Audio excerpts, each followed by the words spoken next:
Hey guys, this is Surasoni and you are watching Chemstar. So friends, once again welcome back on Chemstar. So friends, in today's session I am going to discuss with you the concept of isobar. Alright, so in this session we will see what is an isobar with the help of best examples, and we will also see the related terms involved. Alright, so in my previous video I have already explained the concept of isotopes. So if you have not seen that video yet, I will attach the link in the description box. You can simply go in the description box and click on link and you can watch that video also. So before starting today's session, as you can see here on the screen, it's my introduction. So let's begin today's session.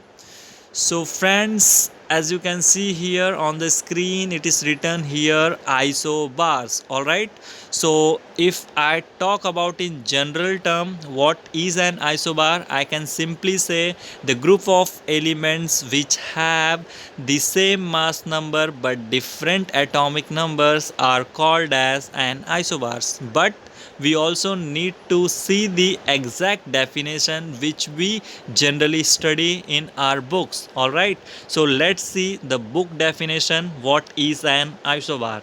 Alright, so an elements having same mass number but different atomic numbers are called isobars. Alright, so let's see the related terms which is related to the isobar. So here, as we are going to discuss about the elements, so we should also know what is an atomic number. All right, so atomic number is a number which is given to the element.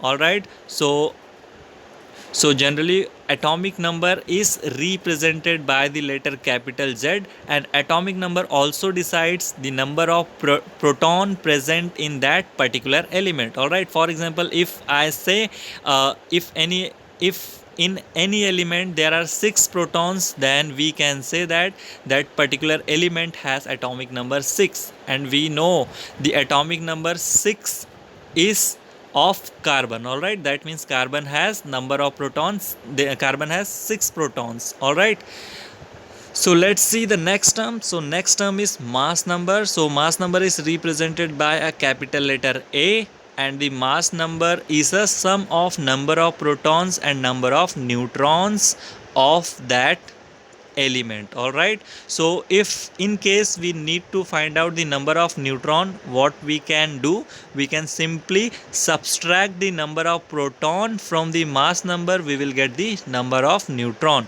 All right, so let's see what is on the next slide.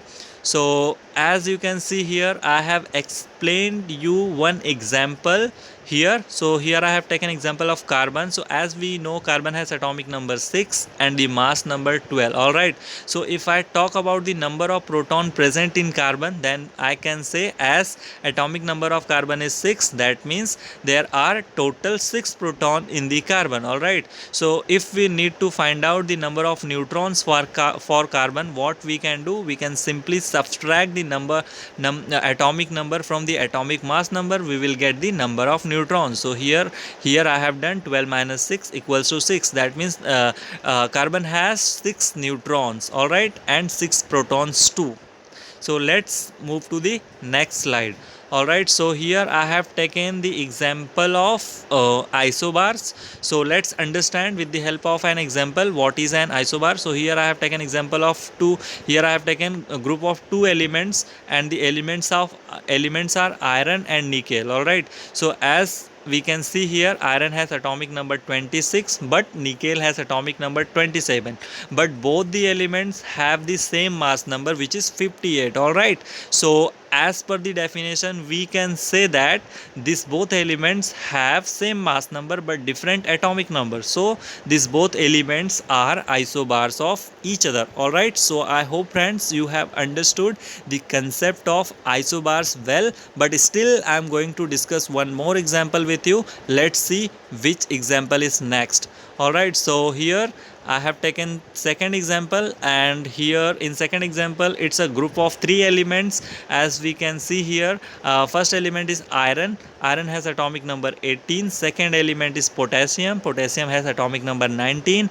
And third element is calcium, which has atomic number 20. All right, but if we see, if we observe it very uh, very clearly, then we can see that all the three elements have the same mass number, which is 40. All right, so as per the definition of isobar, we know that the elements which have the same mass number but different atomic numbers are called as an isobars. All right, so friends, I have discussed here two examples of isobars.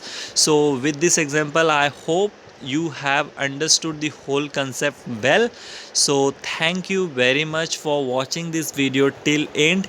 Keep watching, keep learning. Thanks again.